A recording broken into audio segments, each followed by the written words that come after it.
Africa महाद्वीप में एक भयंकर जंग होने वाली थी। दो पड़ोसी देशों ने हथियार इकट्ठा करना शुरू कर दिया था।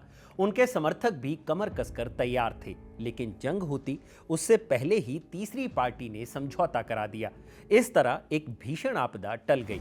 ये कहानी इथियोपिया और सोमालिया की है, जिनके बीच जंग होते होते रह गई। आज हम जानेंगे इथियोपिया और सोमालिया के बीच विवाद क्यों था, उनकी सुलह कराने वाली तीसरी पार्टी आखिर कौन है, और ये समझौता दुनिया के लिए राहत की बात क्यों है। नमस्कार, मैं हूं भूपेंद्र सोनी और आप खबर गांव पर देख रहे हैं राजधरा। दुनिया को समझने का पहला चैप्टर नक्शे से शुरू होता है। ये इलाका ईस्ट अफ्रीका कहलाता है। इसका पूर्वी सिरा हिंद महासागर से लगा है। जब इसको आप गौर से देखेंगे तो आपको सींग जैसी एक आकृति दिखाई पड़ती है, इसलिए इस इलाके को हॉर्न ऑफ अफ्रीका भी कहते हैं। हालांकि हॉर्न ऑफ अफ्रीका में मुख्य तौर पर 4 देश आते हैं: जिबूती, इरिट्रिया, सोमालिया और इथियोपिया। इनमें से सिर्फ इथियोपिया ऐसा है जिसकी कोई सीमा समंदर से नहीं लगती। इथियोपिया अफ्रीका के सबसे बड़े देशों में से एक है। इथियोपिया को आप कुछ फैक्ट्स के जरिए भी याद रख सकते हैं। इथियोपिया आधिकारिक तौर पर ईसाई धर्म अपनाने वाला दुनिया का दूसरा देश है। पहला था अर्मीनिया। 18वीं सदी में इथियोपिया इतना ताकतवर था कि उसने इटली की सेना को भी हरा दिया था। 1930 के दशक में इटली के तानाशाह बेनिटो मुसोलिनी ने हार का बदला लेने के लिए यहां भयानक नरसंहार मचाया था। माना जाता है कि कॉफी की खोज भी इथियोपिया में ही हुई थी। खैर, इथियोपिया दुनिया का ऐसा सबसे बड़ा देश है जो चारों तरफ से जमीन से घिरा है, लेकिन हमेशा से ऐसी स्थिति नहीं थी। 1992 तक उसकी उत्तरी सीमा इरिट्रिया के जरिए रेड सी से लगी हुई थी। फिर 1993 में इरिट्रिया अलग हो गया। इस तरह इथियोपिया का समंदर से एक्सेस खत्म हो गया। ये उसके लिए बड़ा झटका था। एक्सेस टूटने से उसकी दूसरे देशों के साथ व्यापार करने की क्षमता भी सीमित हो गई। एक और बात, इरिट्रिया की लोकेशन रेड सी के किनारे पर है। ये रास्ता आगे जाकर स्वेज नहर से मिलता है। स्वेज नहर से यूरोप और एशिया के बीच का समुद्री रास्ता हजारों किलोमीटर छोटा हो जाता है। अगर इरिट्रिया उसके पास होता तो इथियोपिया उस रास्ते को कंट्रोल कर सकता था, लेकिन वो मौका भी उसके हाथ से छिन गया था।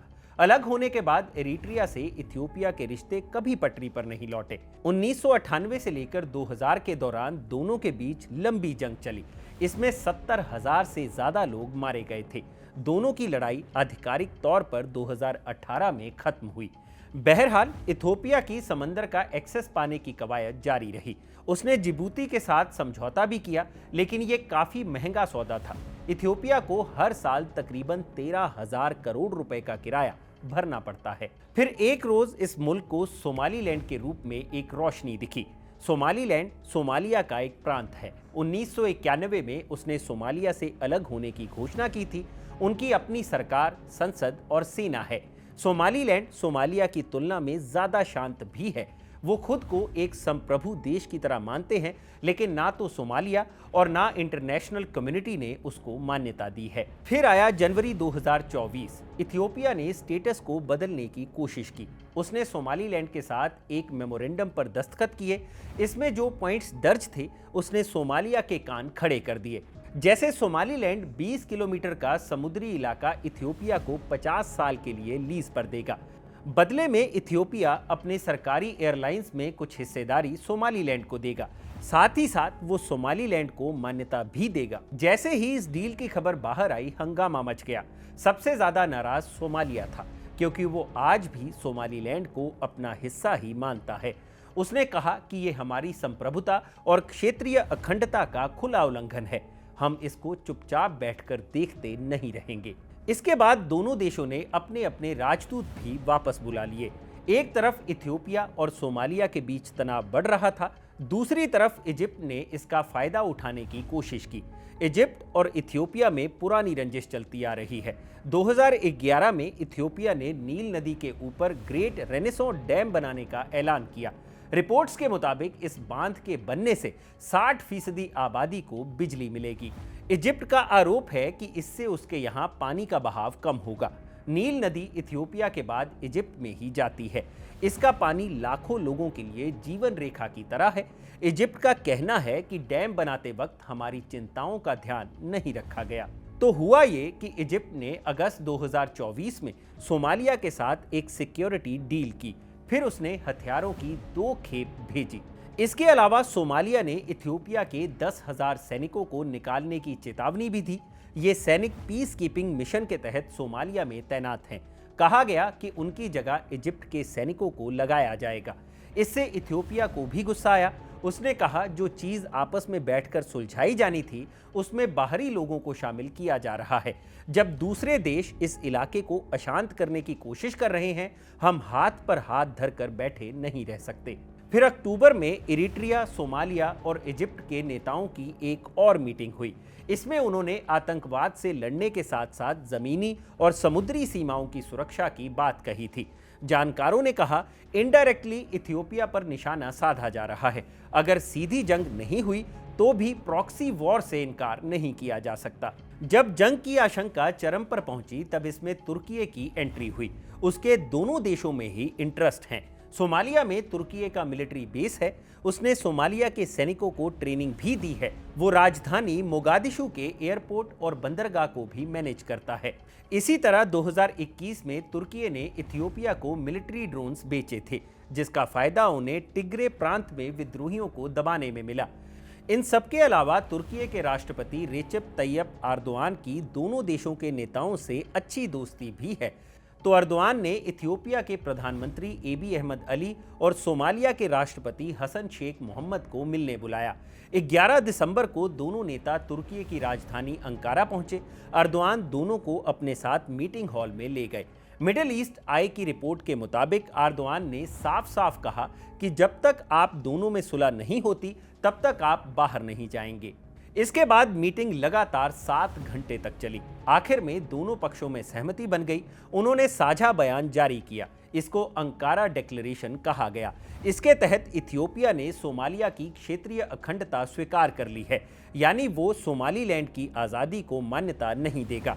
बदले में सोमालिया इथियोपिया को अपने किसी पोर्ट का एक्सेस देगा। इस डील पर डिस्कशन फरवरी 2025 तक पूरा करने का प्लान है। इस डील के साथ ही दोनों देशों में जंग की आशंका फिलहाल के लिए टल गई है। ये दोनों देशों के साथ साथ पूरी दुनिया के लिए राहत की बात है। जैसे कि हमने पहले ही बताया, ये दोनों देश हॉर्न ऑफ अफ्रीका का हिस्सा है और ये इलाका स्वेज नहर का दरवाजा खोलता है। अगर उस इलाके में अस्थिरता आई तो उसका सीधा असर ग्लोबल ट्रेड पर पड़ेगा। मालवाहक जहाजों को रास्ता बदलना पड़ेगा। रास्ता बदलते ही समय, दूरी और इंश्योरेंस की फीस बढ़ जाएगी। इससे ग्लोबल सप्लाई चेन प्रभावित होगी, सामानों के दाम बढ़ेंगे और हमारी आपकी जेब ढीली होगी। रेड सी में पहले से ही यमन के हूती विद्रोहियों के हमले हो रहे हैं। उनके चलते सप्लाई चेन भी डामाडोल रही है। इस इलाके में एक और जंग ग्लोबल ट्रेड की कमर तोड़कर रख देगी। अब ये जान लेते हैं कि इस डील से आखिर फायदा किसका हुआ। एक्सपर्ट्स का मानना है कि ये इथियोपिया और सोमालिया दोनों के लिए फायदेमंद है। सोमालिया पहले से आतंकवाद और आंतरिक विद्रोह से जूझ रहा है। वो एक और जंग झेलने की स्थिति में नहीं है। वहीं इथियोपिया को भी जो चाहिए था वो मिल रहा है। उसको बिना जंग में उतरे ही समंदर का एक्सेस मिलने वाला है। हालांकि सबसे ज्यादा फायदे में तुर्की रहा। एक तो उसने दोनों देशों में अपने हित सुरक्षित कर लिए हैं, दूसरी तरफ मध्यस्थ के तौर पर उसकी भूमिका भी मजबूत हुई है। कुछ दिनों पहले ही सीरिया में तुर्की की वापसी हुई थी। सीरिया में उसके समर्थन वाले गुट हयात तहरीर अल शाम यानी HTS ने असद सरकार का तख्ता पलट किया है। HTS की वापसी के बाद तुर्की ने सीरिया में अपना दूतावास खोला है। सीरिया का भविष्य निर्धारित करने में उसकी भूमिका अहम होने वाली है।